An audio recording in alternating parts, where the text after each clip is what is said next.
राजेंद्र नगर में जो कल हुआ ये हादसा नहीं, हत्या है। देश के युवा दिल्ली में आते हैं अपना भविष्य बनाने, लेकिन भ्रष्टाचार की भेंट चढ़ गई। कोई जवाब देने को तैयार नहीं है। कैसे बेसमेंट में लाइब्रेरी चल रही थी।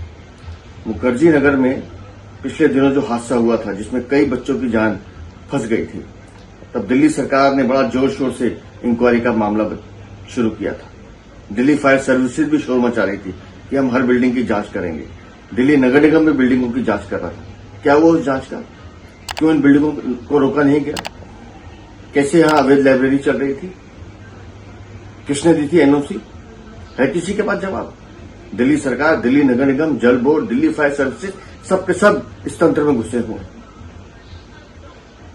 3 बच्चे कल चले गए, एक बच्चा पटेल नगर का 5-7 दिन पहले चला गया। ये सब बच्चे क्या पढ़ने आए थे? यहाँ पर अपना भविष्य बनाने आए थे, देश का भविष्य थे ये।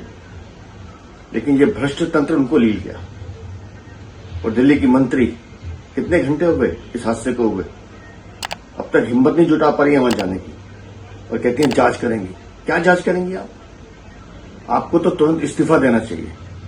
इस पूरे तंत्र में, पूरे भ्रष्टाचार के खेल में आप लोग शामिल हैं। क्यों आपके स्थानीय विधायक ने वहां नालों की सफाई नहीं कराई?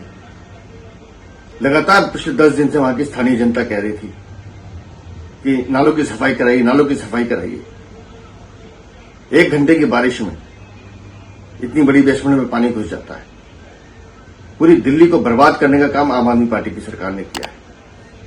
और जो जो भ्रष्ट अफसर, जो जो तंत्र इसमें शामिल है, सबको सूली पर लटका देना चाहिए। क्या कसूर है उन बच्चों का जो पूरी देश से पढ़ने के लिए दिल्ली आते हैं? ठूस दिया उनको भेड़ बकरी की तरह कमरे में। शर्म आनी चाहिए आप लोगों को।